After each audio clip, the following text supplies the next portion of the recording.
September 12, 2002. The 57th session of the United Nations General Assembly opens in New York City.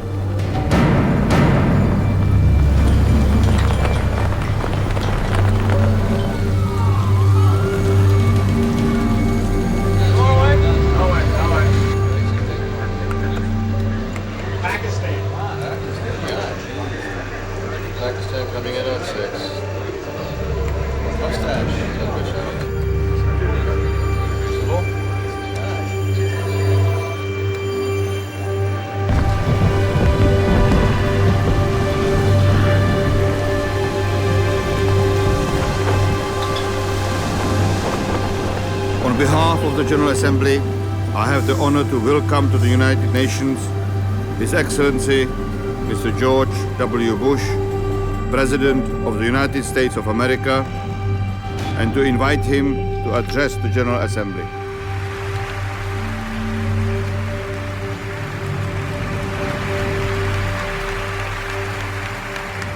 Mr. Secretary General, Mr. President, distinguished delegates, and ladies and gentlemen,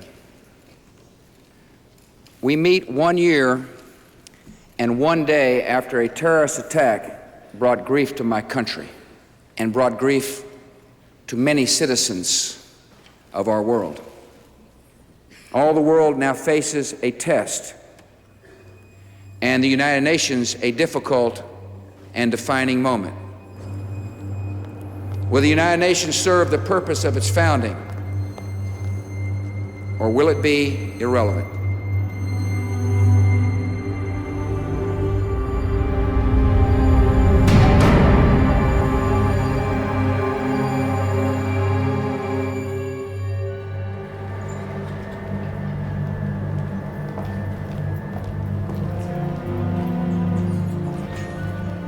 It's not the first time Secretary General Kofi Annan has heard the UN accused of irrelevancy.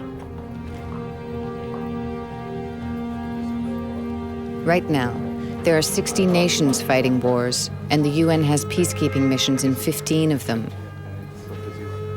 Iraq has tarnished the UN, but Annan's got a much bigger problem: the Democratic Republic of Congo. The UN and the Congo have been linked since the beginning. The focus was New York, where the future of the United Nations lies at stake upon the Congo issue. We believe that the only way to keep the Cold War out of the Congo is to keep the United Nations in the Congo. The speech is interrupted by a well-organized demonstration in the gallery. The stage is set for a test between the free world and the communist bloc, the most critical moment in the 15 years of the United Nations' existence.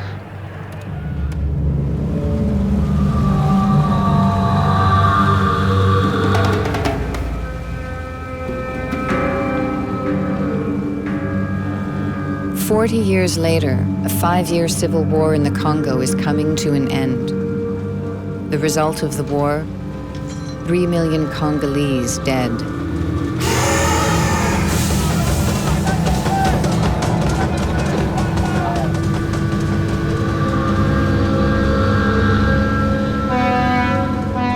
The United Nations is spending $600 million a year creating peace in the Congo.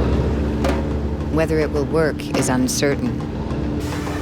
Hanging in the balance, the lives of 55 million Congolese.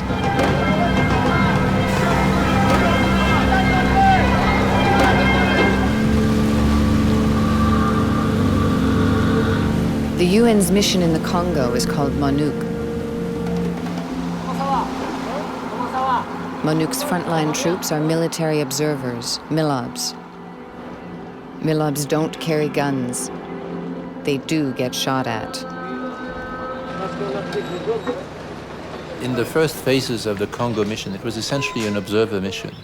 And so we gave the impression that we had lots of troops, because we already had 3,000 troops, 4,000 troops, which looks like a big number, but which were there essentially to make sure that a helicopter would not be looted, that an oil depot would not be looted, protecting our own assets.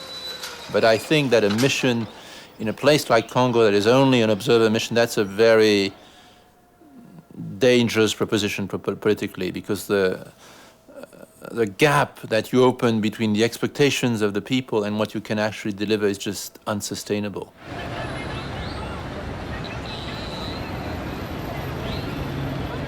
The Congo has been fractured by the civil war. The western half, a madhouse, controlled by President Joseph Kabila. Its capital, Kinshasa, will be the site of a transitional government.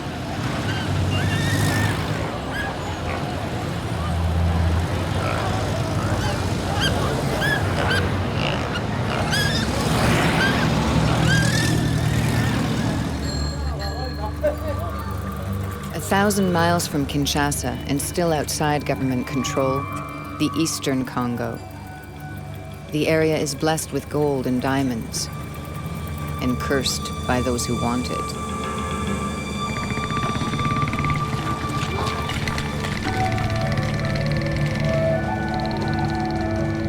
One eastern district is particularly dangerous. It's called Ituri. Although outwardly peaceful, the region is controlled by a dozen violent warlords.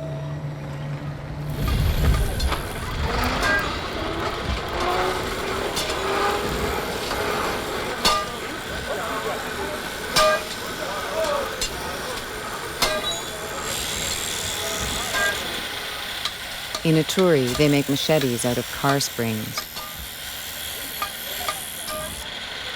They're the favorite tool of Ituri warlords who traffic in minerals and death. If the UN is going to save the Congo, it will have to first save Ituri.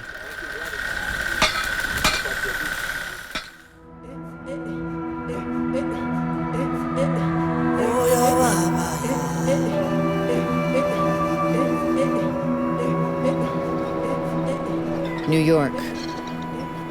The UN's Department of Peacekeeping Operations, DPKO, constantly monitoring the situation in Ituri. The news from the ground is not good. Who's chairing? Good morning, General Diallo. Good morning, Ms. Derek.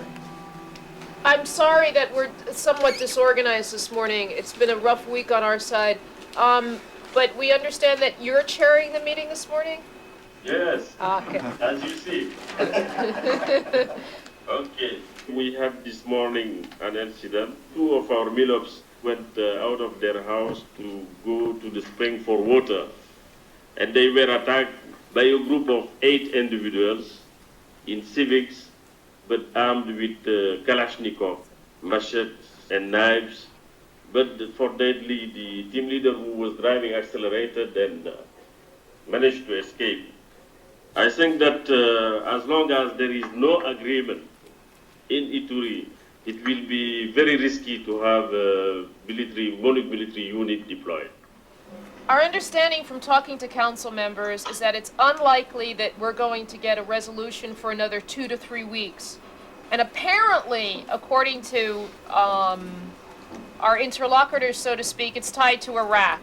Some of the rumors are that the U.S. Congress sees the Congo as a French issue, and since the U.S. Congress is not very happy with the French over their position on Iraq, they're not prepared to do anything on the Congo until they settle Iraq. In the meantime, we will try to make the situation there as public as possible with the Security Council, with the SG, and in the press, so that if it does get out of hand, nobody can say that the UN didn't warn them.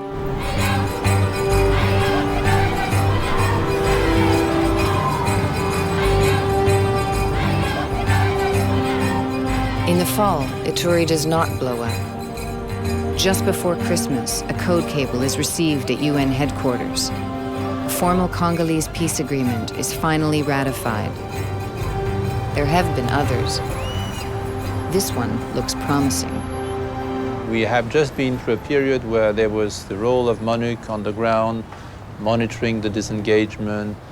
And the question now is, how do you establish the connections so that the international community is not perceived as a sort of a new colonial power? There is a core that is the heart of the peace process. Elections, security sector, rule of law, in essence. All the rest, it's important. There needs to be good schools, there needs to be a good health system and everything, and Congo needs everything.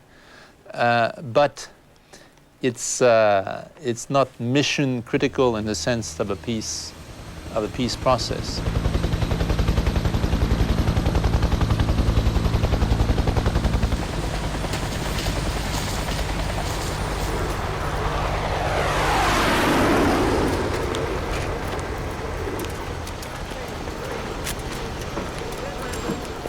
Spring 2003.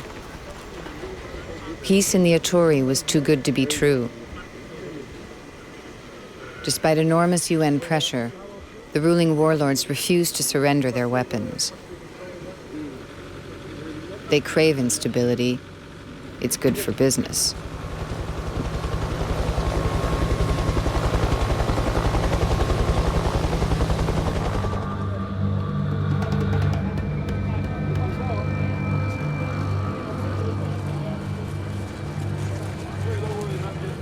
The Ituri schools closed due to increasing violence.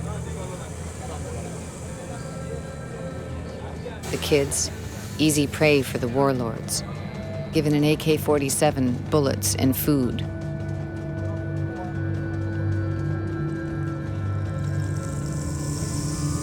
What the warlords get in return? Ituri's gold.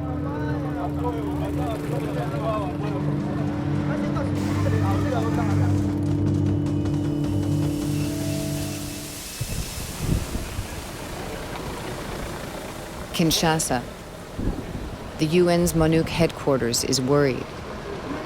If Ituri blows, the entire Congo could go with it. Good morning, sir. Good morning, ma'am. We commence with the morning brief.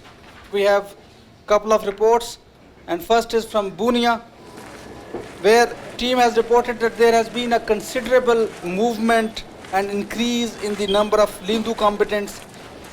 Meanwhile, number of civilians believed to be Himas have left Bunia town. Humanitarian Affairs? Yeah, and he's been fighting in Baraka between the Mai Mai and the RCDG, and there are apparently quite a lot of people who've been displaced as a result of that. We've actually received word from the Center for the Prevention of Genocide that they are also aware of the alleged massacres that are actually taking place. In Uvira, situation stayed calm yesterday. I think it's enormously important to understand the psychology of some of the people that were inside MONUC. The UN as a whole has paid a terrible price for the perceived failures of what happened in Srebrenica and what happened in Rwanda. We would do everything that we could to make sure that we didn't have another Srebrenica, we didn't have another Rwanda on our watch. And that was the key thing, that the UN couldn't take another disaster, another genocide while it was deployed in the area, no matter how lightly deployed, no matter how inadequately.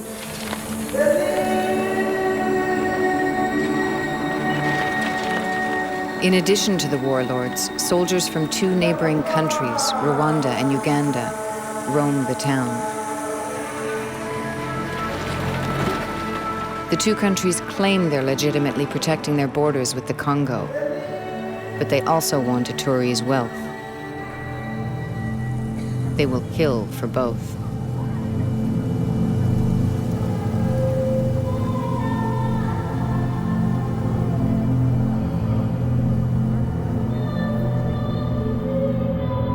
By the end of March, early April, we were saying, please, members of the Security Council, please, international community, give us some time. MONUC had 4,500 people in this enormous country, 4,500 troops doing all sorts of things. We could not deploy ourselves into Ituri to try to prevent the massacres that we expected were going to take place.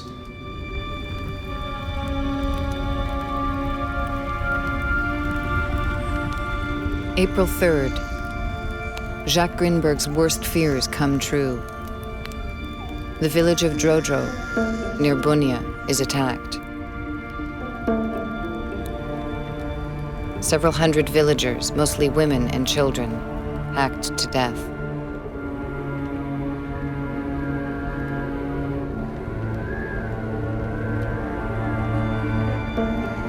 The victims, they're of no strategic importance.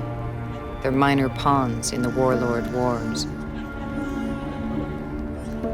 Lançons enfin, dans l'ensemble, un message de paix, de réconciliation. 2 weeks post-massacre, the Warlords signing a peace accord. No one believes them. Et de prier pour nous, pour que cet exemple impérieux soit le salut de tous. Les signataires sont ici.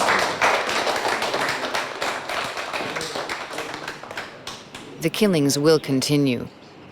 But someday, as in Bosnia, Kosovo, Sierra Leone, maybe there'll be war crimes trials. Je suis le chef du bureau de la MONUC ici, donc à ce titre, j'ai reçu...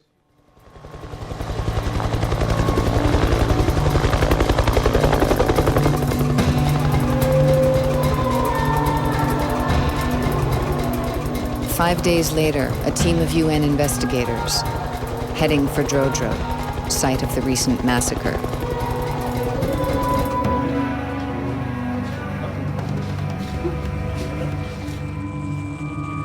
The investigation is the first step in ending impunity in the Congo. Est-ce que parmi ces assaillants, il y a des enfants aussi, des mineurs qui ont pris les lances, les haches pour commettre aussi des crimes? Oui. Des enfants qui ont participé activement au massacre et aussi des femmes. Il y a qui parlait le Kilendo, que tout le monde parle ici. Il y a qui parlait le Swahili, que l'armée parle au Congo et en Ouganda. Vous voulez dire que ce sont vos voisins qui vous attaquent? Oui, puis ce sont d'abord les voisins qui sont utilisés par d'autres armées. Oui. Vous avez dit, ils ont brûlé leur maison. Qui a brûlé leur maison? Eux d'abord, ils ont commencé à se battre d'abord entre eux. Ils ont brûlé leur propre maison? Oui, ces gens-là étaient des ennemis même entre eux. Vous êtes habitant d'ici, non? Moi, je suis habitant d'ici. Vous ne connaissez pas s'il existe d'autres choses communes? Moi, je ne peux pas y aller parce qu'en 1994, j'ai vu les massacres à Kigali. Et j'étais choqué, je suis névrosé maintenant. Non, je sais. Ça va. Non, j'ai perdu ma mère, je vais sortir. Merci. Monsieur?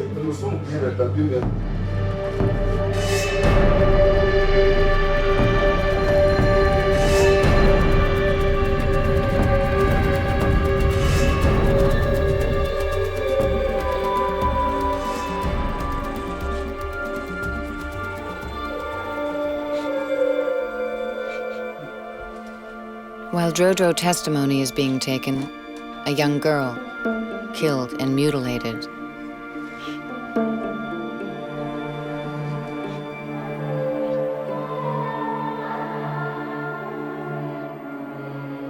A taunt from the Warlords. Investigate if you want.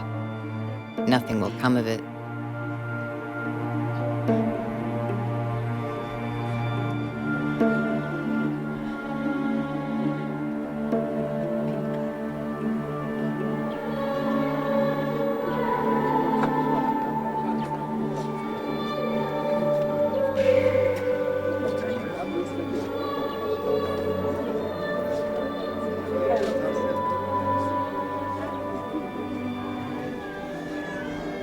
And in a jungle hospital, more victims. The Dro-Dro survivors.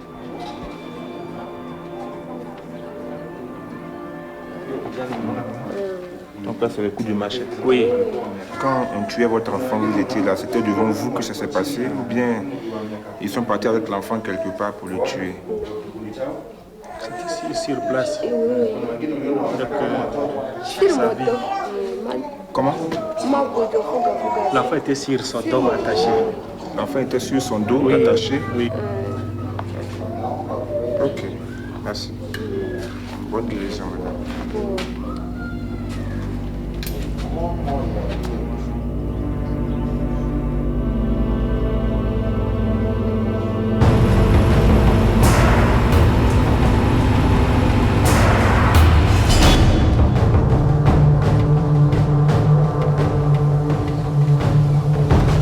By day, the Ituri tribes often share a local food market. At night, they hunt each other.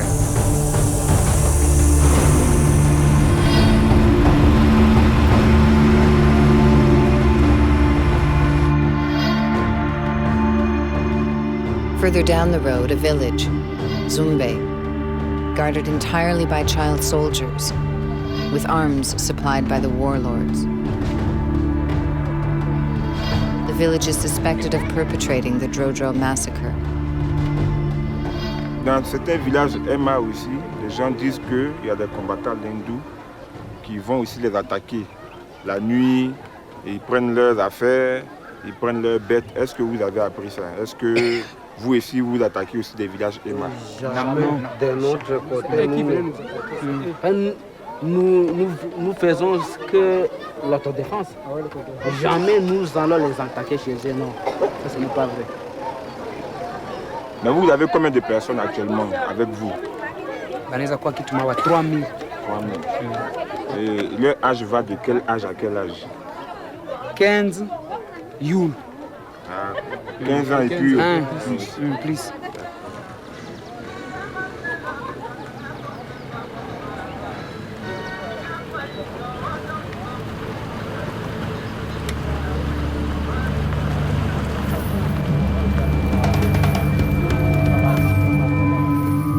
As they travel about the countryside, the UN investigators are protected by Ugandan troops. The Ugandans, it is suspected, helped the village of Zumbe attack Dro-Dro.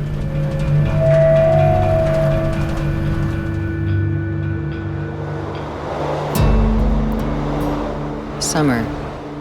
The months drag on.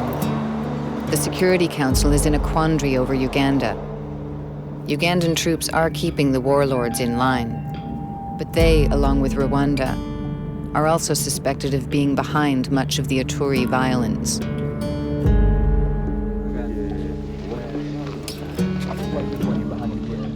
While there were some Ugandan elements behind some of the insecurity in Ituri, Uganda's presence there also provided a degree of stability. The Ugandans had agreed that they would withdraw from Ituri.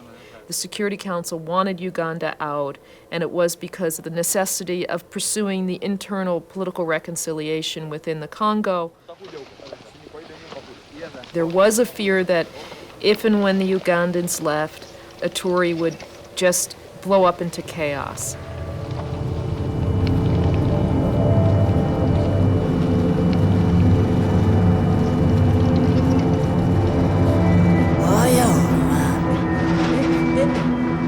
The United Nations has to be ready to quickly fill the Ugandan vacuum. Finding first world troops for any dangerous mission is difficult. For dangerous African missions, it's almost impossible.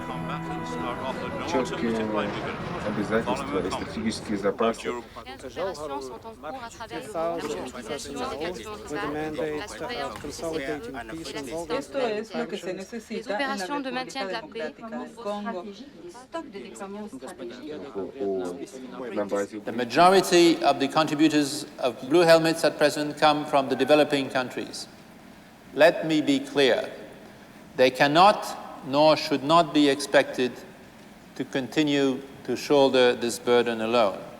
We fully recognize that many armies are downsizing and that defense budgets are often dwindling. And finally, scars from experience in Bosnia, Rwanda, and Somalia have yet to heal. Notwithstanding, there is an equally legitimate concern that the credibility and viability of UN peacekeeping remains under threat.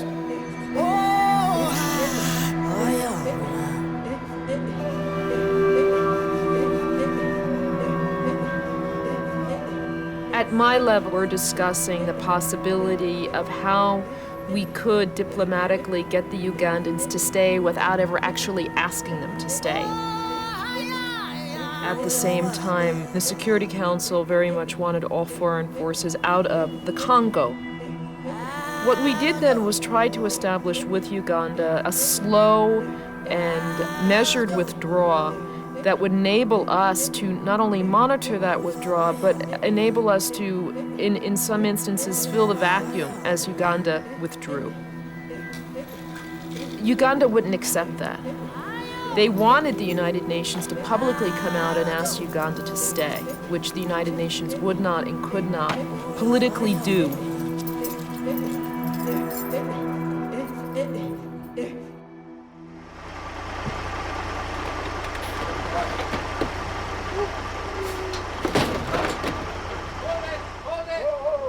Bunia Airport, May 1st. Uganda, as ordered, pulling out of Ituri. The Security Council pleading for countries to help. Only Uruguay accepts.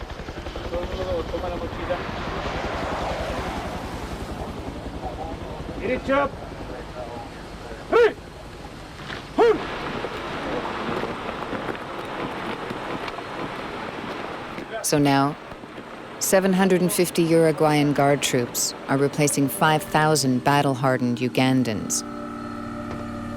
It's a very dangerous changing of the Guard.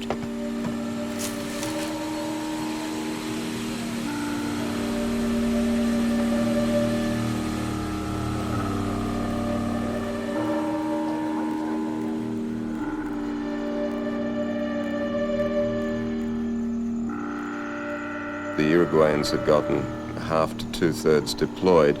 The UPDF, the Ugandan forces, started to depart via the airport. There was a day of quiet, and then immediately after that, the various militias came streaming into town.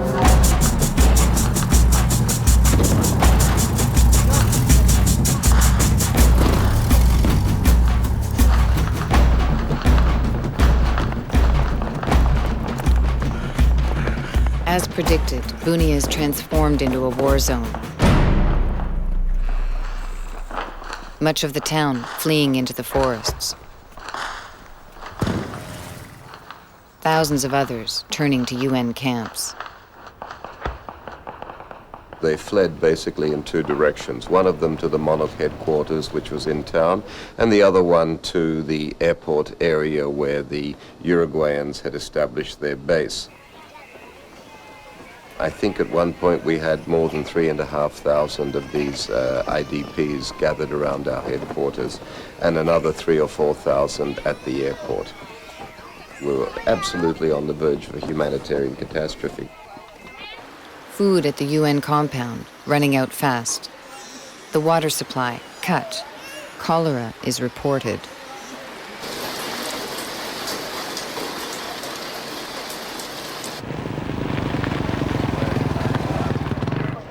At the same time, particularly I think it was the Lendu militia that started to attack MONUC. And with the concentration of IDPs around our headquarters, it became an enormously dangerous situation.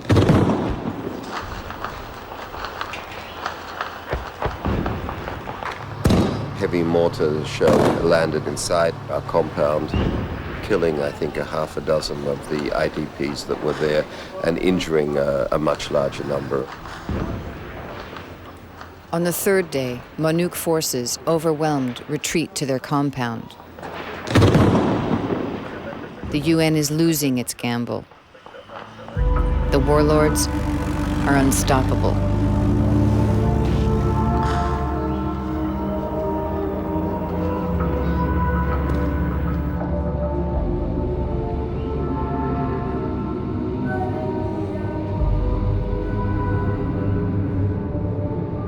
A week after fighting starts, Bunia is a looted ghost town.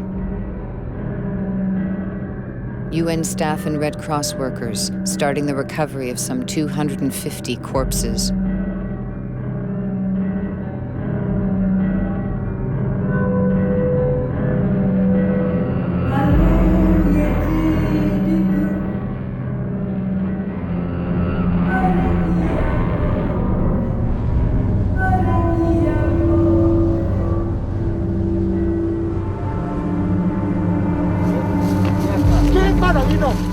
The situation had become so serious that it was now serious time to think about deploying or asking for a multinational, robust force to re-establish some degree of order and normality in Bunia.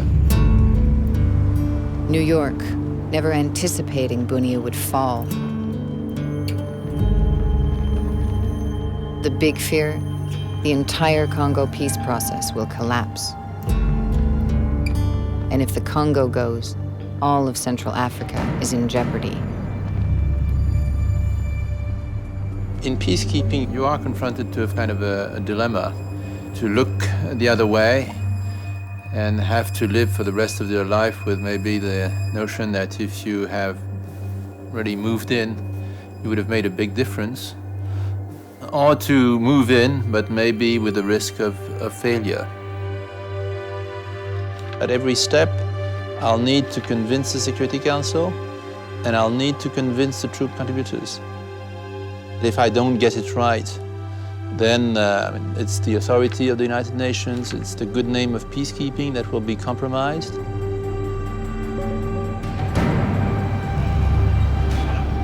During the Congo's 5-year civil war, the press was indifferent.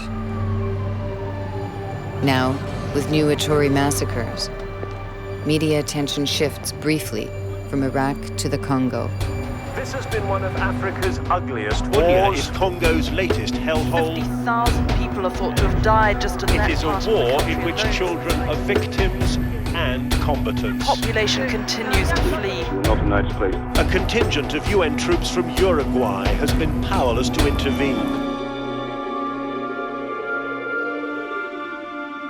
One of the very important contributions of the Uruguayan deployed in Bunia, because they were there, they brought the attention of the world media, because you have had a lot of massacres in Congo where it's just too dangerous to have any journalist, any reporter, so you don't even know that they happen. It's very hard for politicians to say, well, we just have to look the other way. And so I think this change in public opinion has an impact on the politics of the Security Council.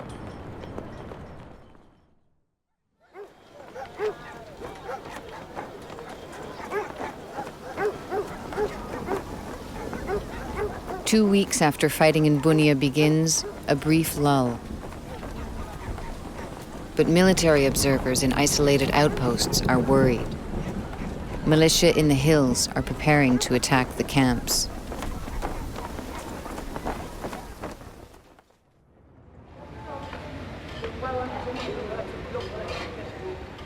As fighting in Ituri intensifies, refugees are fleeing to the capital, Kinshasa, squatting in buildings abandoned during past wars.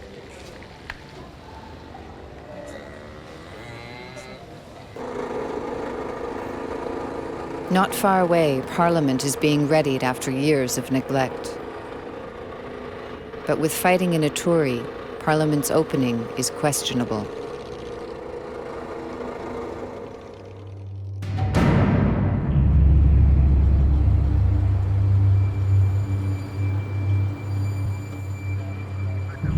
The Congo, tilting towards collapse. Jean-Marie Guéhenno, desperately looking for a heavily armed force to save Bunia. A force outside the UN. The French, still smarting from Iraq, one possibility to lead the force. But the French are clear. If they accept, it's only Bunia and the airport, and only for 3 months. With the French sitting on the fence, Monique nervous. The French ambassador reacted by saying that no, there is no question of anyone dealing with Ituri. This does not concern Ituri. This is merely concentrated on Bunia, and that we are not here to resolve the problems of Ituri, etc. The concept, as I understand it, and maybe I am absolutely wrong, they want to have a compact and manageable force in Bunia, which will consist primarily of something roughly around a battalion size of French troops, with a sprinkle of other troops to add to add legs to the coalition.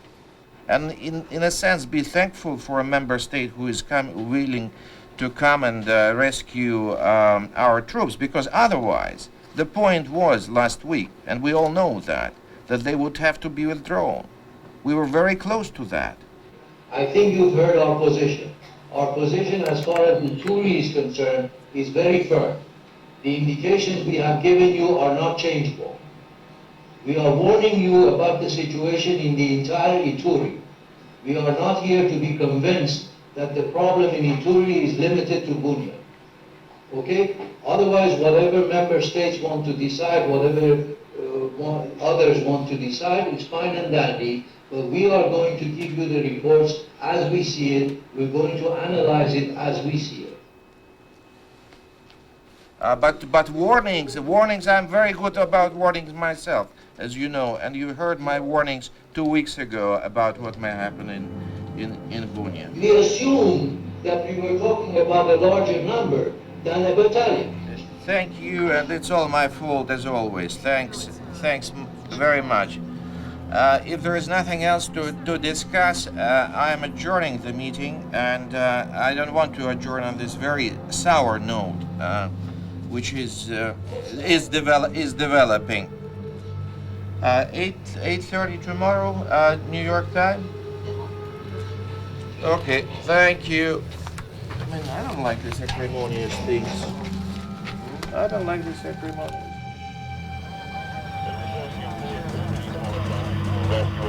May 10th, Bunia. Urgent calls received from 2 isolated military observers in a town called Mangwalu. The Milobs, very scared. They want to be taken out. For 3 terrifying days, the Milobs wait. Extracting them, impossible due to intense fighting. May 13th, a helicopter finally dispatched to Mangwalu. Returning, empty.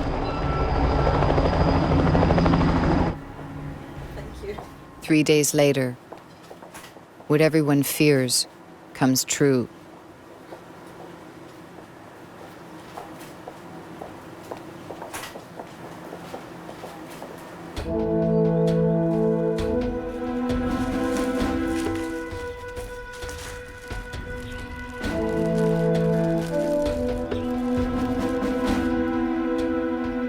The deaths of the 2 Milobs hit MONUC headquarters hard.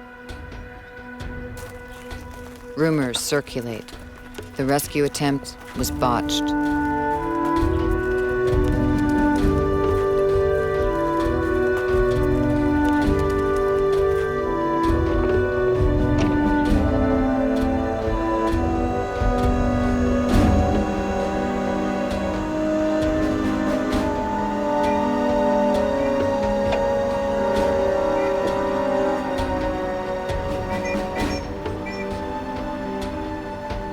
How's the mission doing?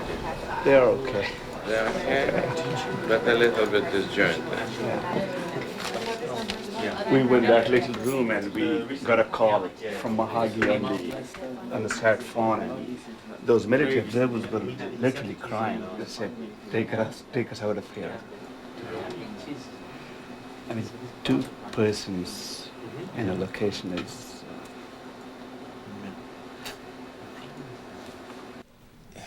There's still element of mission being somewhat dysfunctional. There is no security assessment in a proper way. No People follow-up. are thrown sometimes. These team sites were established in the most strange way. That's the reports I have. Now, when military observers were just sent without any support, any previous visit, and put in dangerous spots.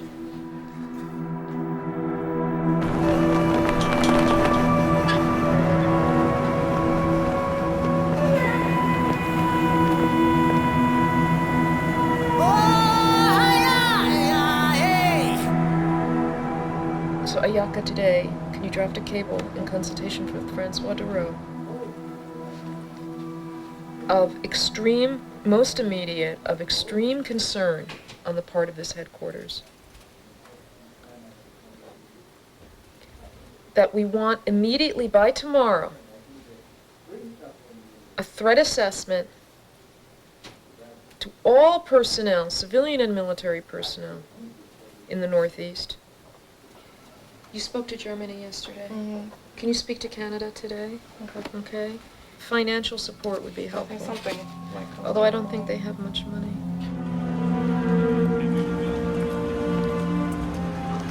Eventually, there will be a high-level UN investigation into the Milob's deaths. The report will be kept strictly confidential. The Congo. It's always been a difficult sell to the international community. The deaths of the Milobs don't help. But the crucial question remains: what's the worth of one failed African state? Money. Money, you said? Money for the MNF. I think that's the key thing right now, right? Frankly, there are two key things right now. One of them is money for this MNF limited deployment, and the other one is this big bell that the mission is sounding and that I think we all agree with, that Bunia is not enough. You know, I don't think that we're going to get troops outside of Bunia unless we put our own troops out there, and I don't think we have the capacity to put our own troops out there. I don't think that our troops are capable, have the kind of equipment and training to do that. I absolutely agree with you, but I think we have to not only go down on record, but just keep on thinking, is there any way that we can do something outside of the immediate environs of Bunia? Because large numbers of people are going to die. You've got at least 2 declarations from the armed combatants saying, we are ready to canton, where's the money to feed us and whatever. Okay. You need to disarm them, and then you need to do something with the weapons. So there has to be an agreement of what we do with the weapons, and then we need to feed them and then get them into, you know, projects, food for work or training or whatever other kind of projects that we have for them. But then you won't get the money from the donors because they consider that feeding armed combatants.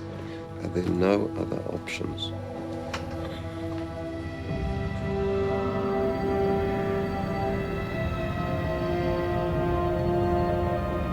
We have a plan for Bunia and airport, and hopefully the multinational force is going to deploy there.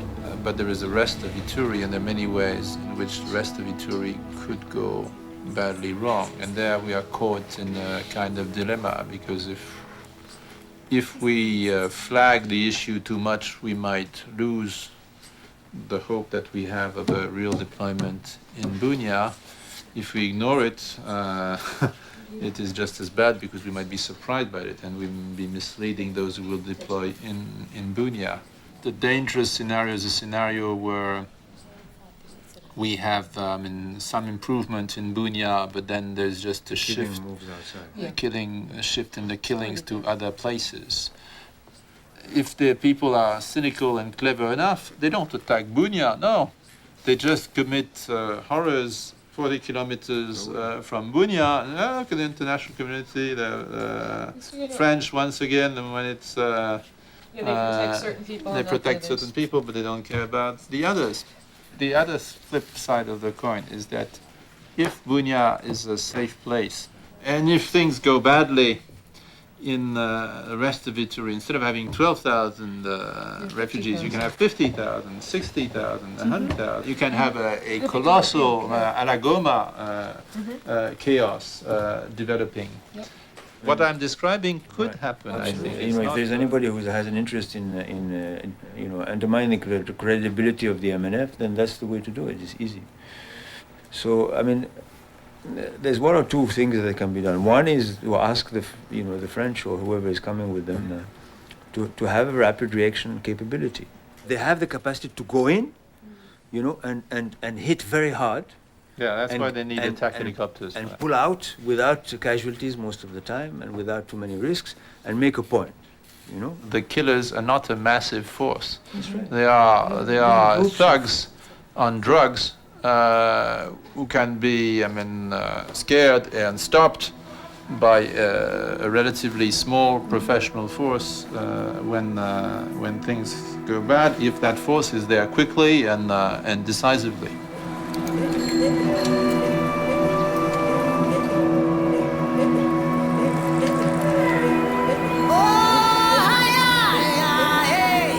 In May, I decided, and the Secretary General supported that, to move toward engagement because we felt that the risks of loss of human lives were just too high, and that maybe with the memory of Rwanda, the possibility did exist to convince the Security Council to do the right thing. Will those in favor of the May 30th, 2003.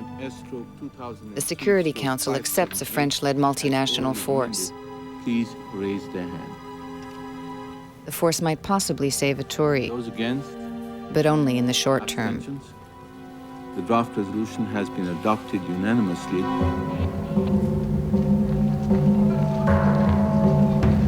Attention Bruno, il y a de l'armement à l'intérieur. June, the French-led force on the ground.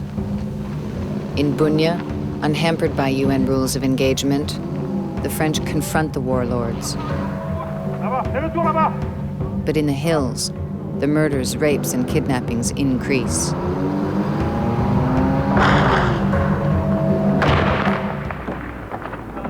Qui a tiré?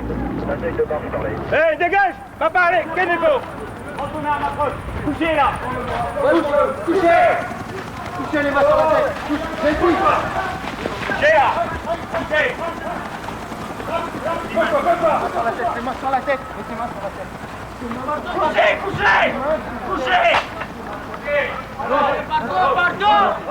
In 3 months, the French will pull out of Ituri.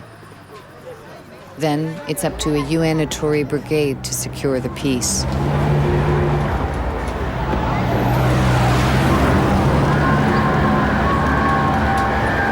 Since the French have agreed to deploy in Bunia only with a very clear time frame and a deadline, we have to be sure that by September 1st, our forces are rolling in and operational. And that's in the hands of the Council. And the Council in the hands of of what will be the US decision. And there, every day that passes will make me extremely nervous.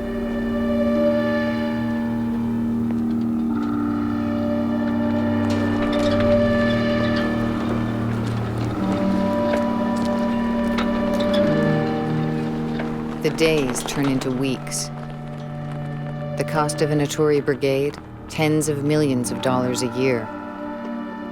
There's only one country in the world with that kind of money. Good afternoon, ladies and gentlemen, generals and deputy SRSGs. The general left. The generals have left, I can see. On Friday, as you're aware, together with several colleagues, we visited Washington and had a 3-hour discussion, plus myself, a rather bad lunch in the State Department with the interdepartmental group headed by Deputy Assistant Secretary of State for Africa, Bellamy, and they do appreciate considerably the work what has been done by the United Nations, both on the ground and in New York, but they would like to have a better feel as major financial contributor, obviously, and a political lever. What is the end game, both in Ituri and in the Congo as a whole? And when they see the proposed ceiling at 10,700, for them it's a real jump. As far as the deployment of the brigade is concerned, and here I have no choice but to make a comparison with NATO in the Balkans. How is it that a mere brigade is being questioned for the UN? The same thing could be said about what you mentioned, Dimitri, as Sierra Leone. In Sierra Leone, we suddenly did agree to go to 17,500 because a disaster happened. So we should not wait here until the disaster is augmented, if you wish, because we do already have a disaster on our hands. De conformidad con el entendimiento alcanzado en las consultas previas y de no haber objeciones. The Americans, obviously, they are the biggest payers, so I mean, whenever we increase money, they will pay the bigger part of the bill. At the moment, it's clear that in the Council, what we need to achieve is to convince the US to make a decision quickly, because every day that passes means that our deployments are going to be delayed.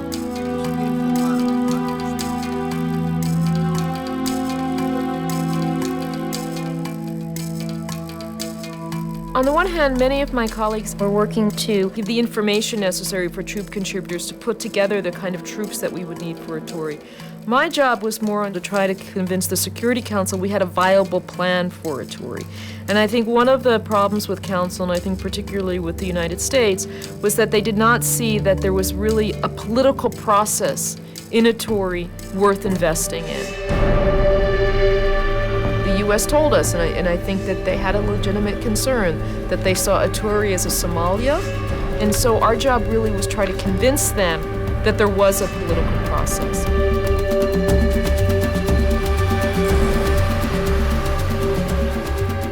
June, Meg Carey to Bunia. Her mission, find an exit strategy for the Ituri quickly, one acceptable to the Americans.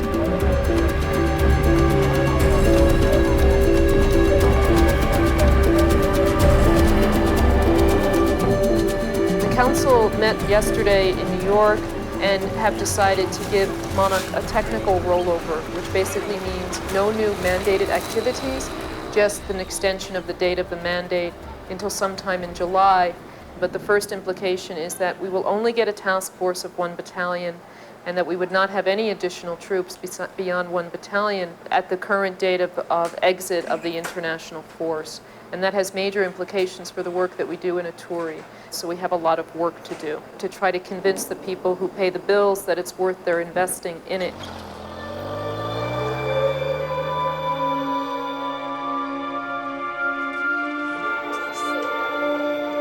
There was a time that I did feel that none of the countries of the world who could make a difference really cared, and that nobody was really seeing the lives that were being wasted, and it didn't matter to them.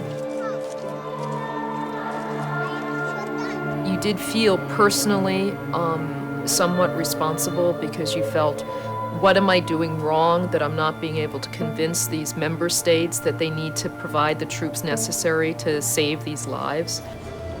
You can't pull these people out now because then it'll make the situation worse for us. And you also felt responsible for the United Nations staff that were putting their lives at risk in Ituri. And there was a great deal of pressure. It is once again a unilateral action taken by the government.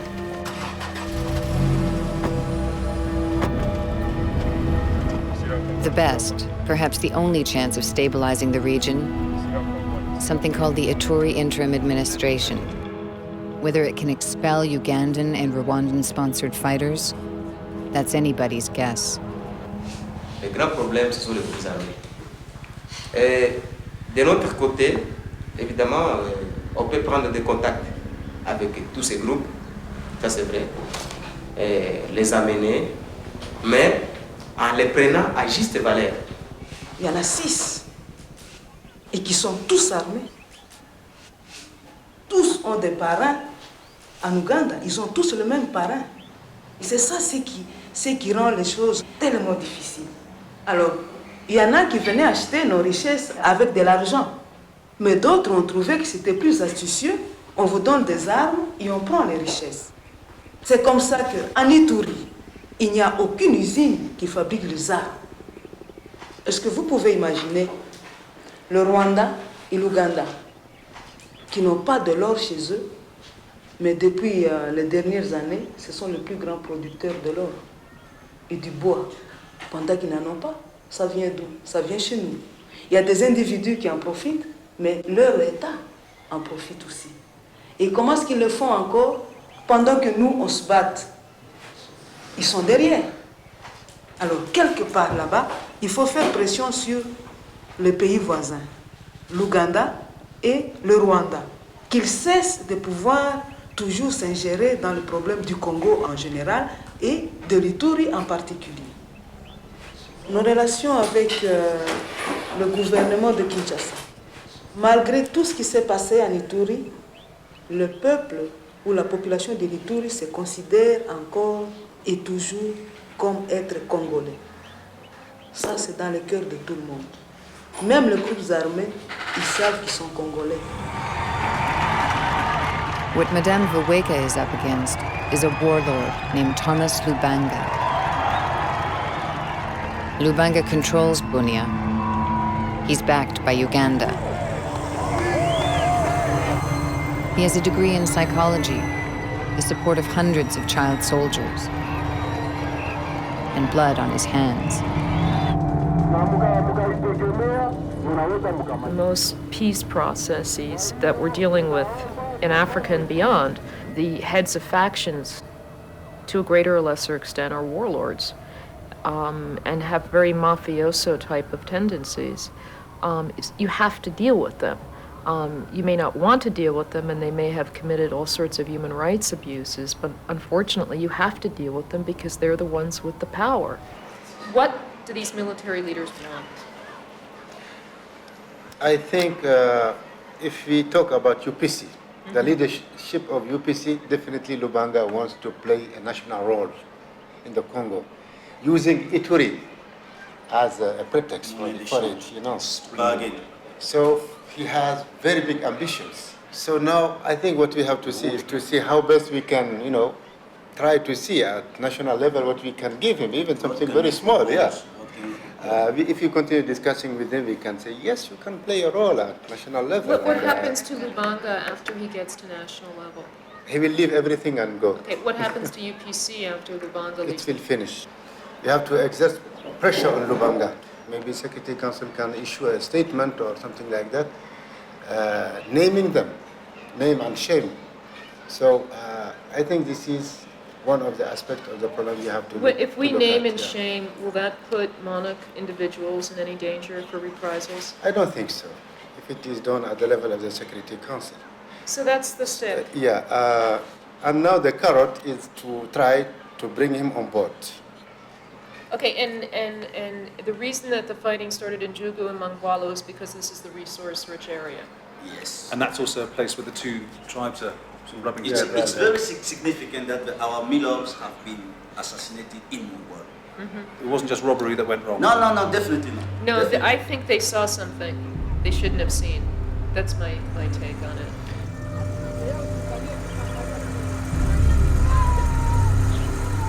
While Meg Carey looks for an Ituri exit strategy, the Bunia jail is renovated.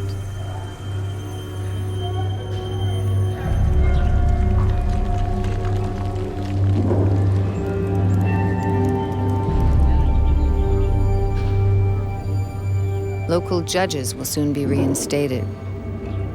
Rebuilding any societies starts with the rule of law. There was no functioning indigenous rule of law. The quandary that we were in is that we could not hold people indefinitely without turning them over to a local judicial process. We could not also arrest people. We could detain people, but we couldn't arrest people. And so what we needed as quickly as possible was for the local police, even if it was symbolic, to begin working. Now, on CivPol, an integrated Congolese police force for Ituri is part of our exit strategy. And it's also part of our strategy to strengthen the Ituri administration and to get it to be doing the work for itself. I've read your cable for options for Ituri, but I really have to stress that anything that you send to us in New York has to be realistic, based on present capacities, and based on a thorough political analysis of what is acceptable to the parties. Whenever you make a presentation to Mr. Titov or myself, start with needs, not with your desires for what you're going to deploy. I want to know the needs on the ground. That's what I want to know. Well, bottom line at this stage, everything is needed because there's no... Everything is needed means nothing to me, Stefan. I'm a political affairs officer. I know nothing about police. I need details. What does everything mean, okay? You have to treat me like a child who knows nothing, okay? And explain it from A to Z. Can I just, with all due respect, make a suggestion? Never say you can't do anything. We will find ways of doing it if it has to be done, okay? Let's just find ways of doing it. Okay, so, hello.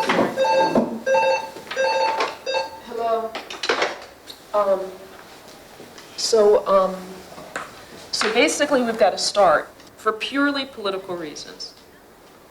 And not because of substance or this is the right thing to do, but purely for political reasons. I would like to start training a police force now.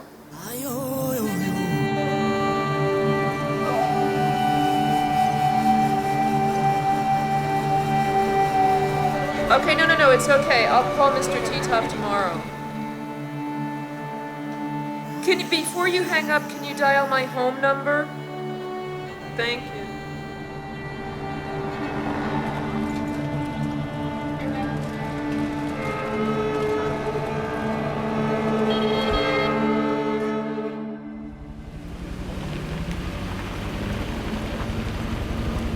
Late June.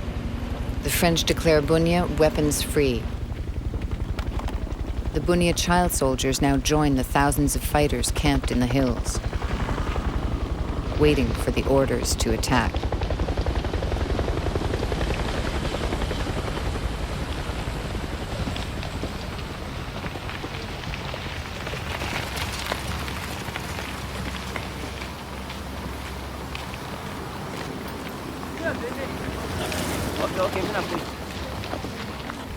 La guerre est finie? La guerre est finie.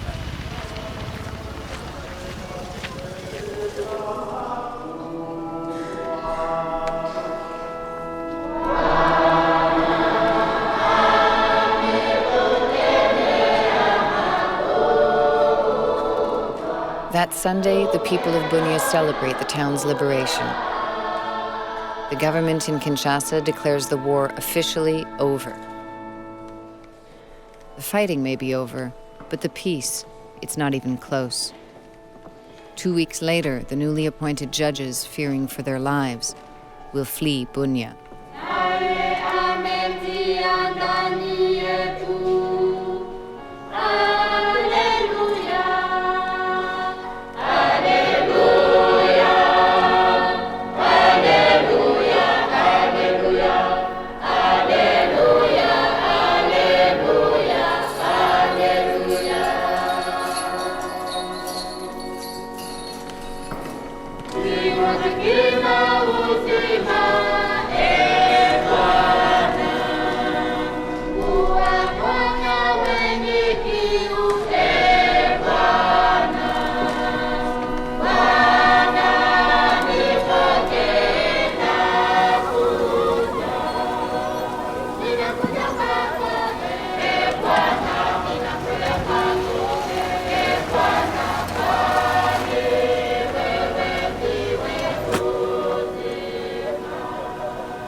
Within hours of arriving back in New York, Meg Carey drafting the Ituri exit strategy.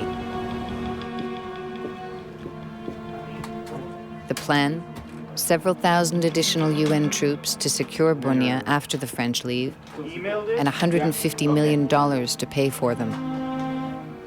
In a few minutes, Jean-Marie Guéhenno will try to convince the Security Council it will all work. Can you tell Mr. Guéhenno for me that I'm bringing up the Security Council brief in 2 seconds?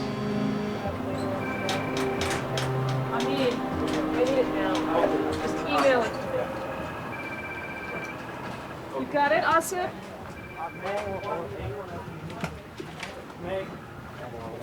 show you the spots where I put in the added. Fine, thank you. Okay, you sent it to me. Yeah. Possibly to reinforce Although detachments in North Kivu. Ça va? Okay, although this is primarily an allegation of the MLC, have we any monarch? They've apparently Okay, confirmed fine, it. fine. However, the RCD has put forth 3 demands that the DRC government... Can you take the message from me, please? I'll take it. Hi. Okay. It's 11 pages. He said fine. Tough shit. In the midst of 2003, there is a window of opportunity, and it's like stars aligning themselves. There's a combination of factors. There's a post-Iraq factor, that is the sense that the Security Council has to demonstrate that it can deliver and that it is not focused just on Iraq. 37 floors down to the Security Council. Jean-Marie Guéhenno's made the trip 100 times before. He knows council debates are for public posturing. He's already made the private phone calls to nervous embassies. What he doesn't know, will it work? The Secretary General himself is in close contact with Colin Powell, with Condoleezza Rice, with the President himself. So there are contacts at top level from the UN and from other countries which have good relations with the US and which make the case for MONUC. The African countries tell the non-African members of the Council, come on, do you care about Africa or don't you? And if you care, how could you question that 10,800 troops is too much for Congo, a country the size of Western Europe?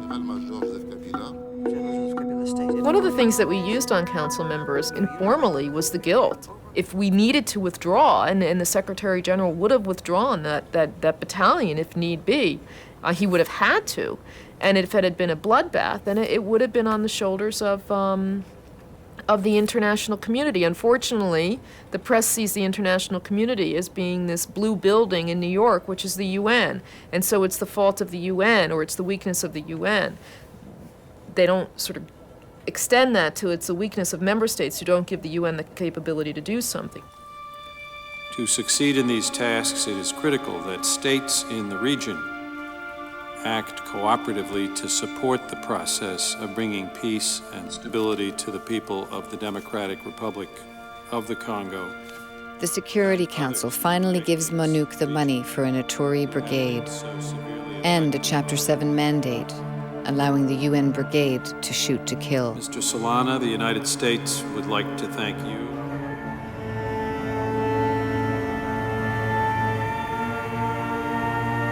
Chapter 7 comes with a package of troops in terms of numbers, in terms of determination, and also a package of political commitment of key players to put the pressure on all those who can make a mess of the situation if they so decide. We have to make sure that the troop contributors are prepared to draw the consequences of that. There's a clear understanding that they're not getting off the hook by giving us Chapter 7. It's not a favor that they are doing us. It's a responsibility that they're taking. Responsibility too, in terms of that arms embargo and stopping the arms flow from Uganda. Exactly. They have to take that responsibility. Yes. Only they can do that. That is the package. That's the package.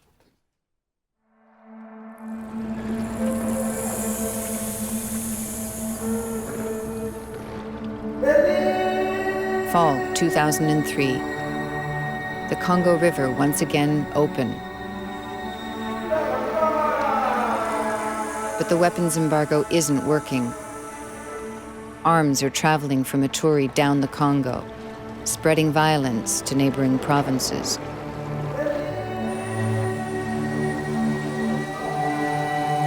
September 1st, on schedule, the French-led multinational force leaves Bunia. At the same time, the newly arrived UN Ituri Brigade, made up of Pakistanis, Bangladeshis, and Indians, takes control of Bunia. This time, the UN Brigade is, by anybody's standards, a robust force.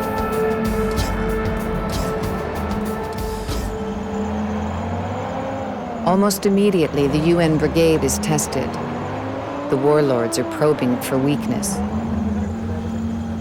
But with a Chapter 7 mandate and the will to use it, Bunia is stabilized.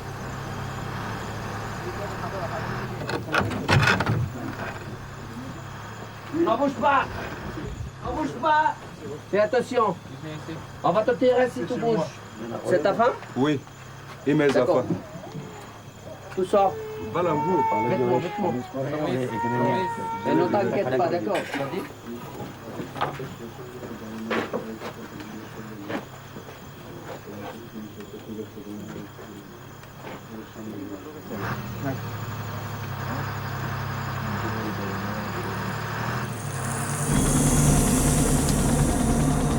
Simultaneously, the brigade, with attack helicopters from India, starts extending its perimeter into the hills once owned by the warlords.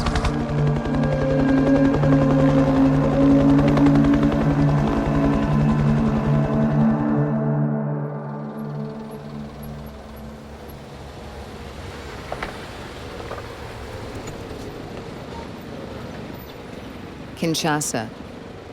The Parliament of Reconciliation finally convenes. But it won't be easy. Armies from two of the vice presidents have recently been trying to kill each other. And there have been numerous plots against the life of President Joseph Kabila.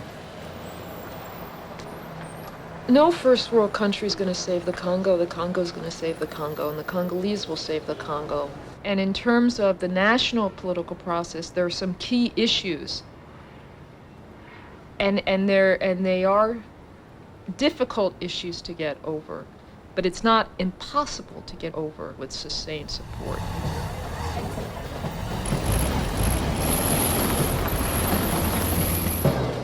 October. As MONUC provides security, the first class of the Bunia police, the one Mekere wanted, is about to graduate.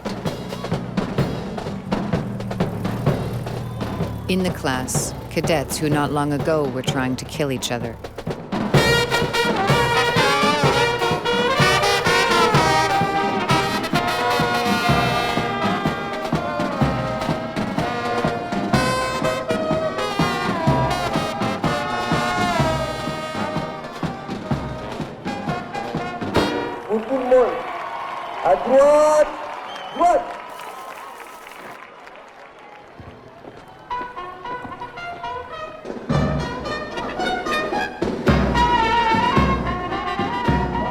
What is happening in Ituri is at the forefront of what could be happening in the country as a whole.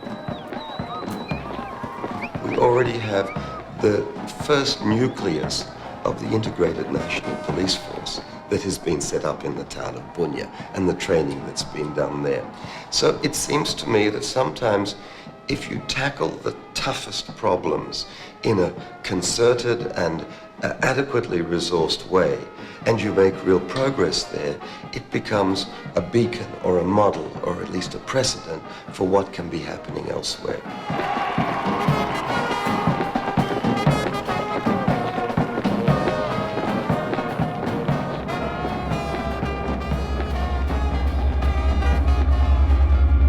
The risk, in a way, is that as things look better, and they are indeed better, the sense of and the pressure, the sense of imminent risk is no more there, which is a good thing because it reflects progress on the ground, but which is a dangerous thing because that progress is not so solid that there is no need for continued very strong engagement.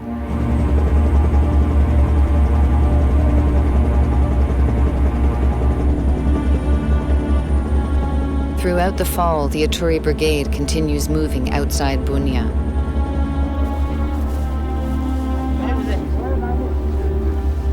Mungwalu, site of the murders of the manoeuvres, is particularly dangerous.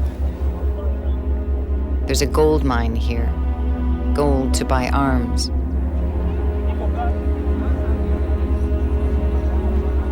But even in Mongwalu, things are starting to change.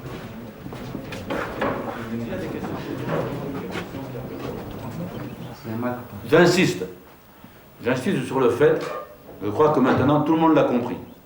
Et c'est une bonne chose, ça va faciliter le travail et accélérer le processus. Le temps des groupes armés est terminé. D'accord? Parce que ça fait 3 ans qu'elle essaie d'aider les Congolais à résoudre le problème, hein, et que le Congolais semble faire tout ce qu'il faut pour pas que le problème soit résolu. Donc peut-être que maintenant on a des opportunités, peut-être qu'on a des chances de réussite. Mais la communauté internationale seule ne pourra pas réussir si les Congolais ne se prennent pas en main et s'ils ne font pas preuve du sens des responsabilités. Ou partout où tu vas, à Washington, à Paris, partout les gens sont prêts à donner des chèques. Ils disent, ouais, mais attendez, mon chèque il est signé, mais j'attends. D'accord? Voilà.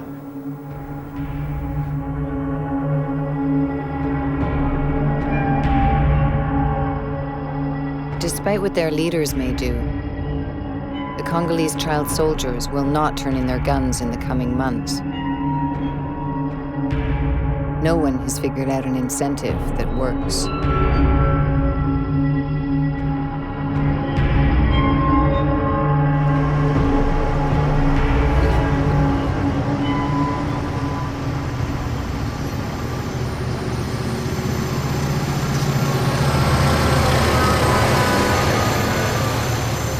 Every day, an old diesel brings kids from the countryside into Kinshasa to beg and steal.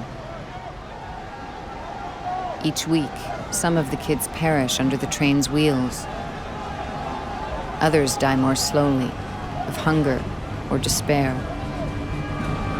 If the Kinshasa politicians and the international community don't give them a future, and soon, there are plenty of Ituri warlords who will.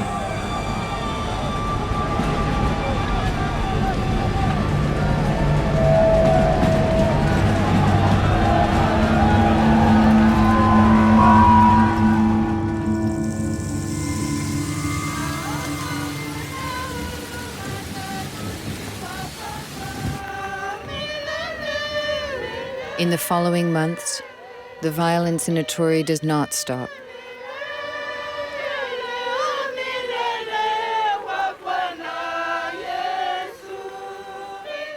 Not far from Bunia, the village of Kacheli is attacked in the night.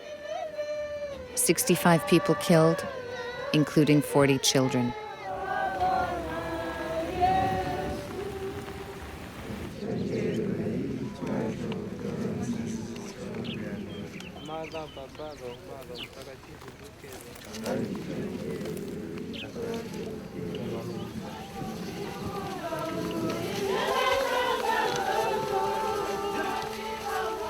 In the fall of 2003, the UN itself becomes a target.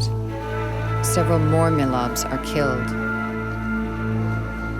But the worst predictions have not materialized.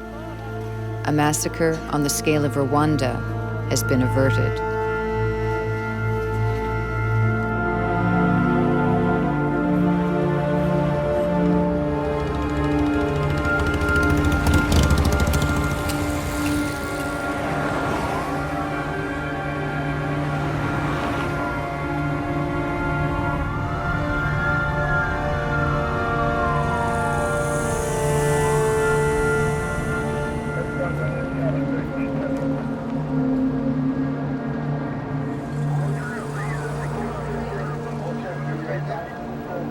Tell him that she's on his way. Thank you. Oh, so we got movement. Yeah.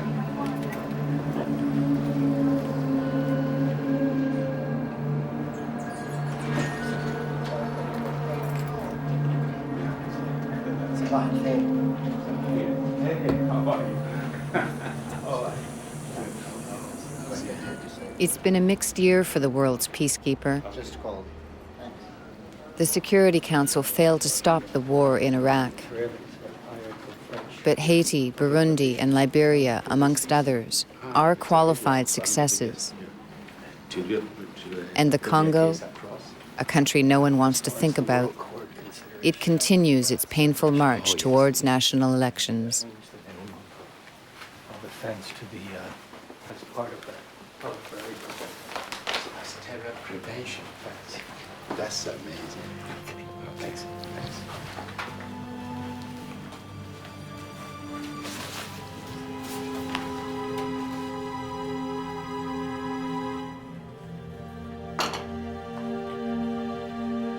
Excellencies, we now see with chilling clarity that a world where many millions of people endure brutal oppression and extreme misery will never be fully secure, even for its most privileged inhabitants. Once again this year, our collective response to events of this type in the Democratic Republic of Congo has been hesitant and tardy. History is a harsh judge. It will not forgive us if we let this moment pass.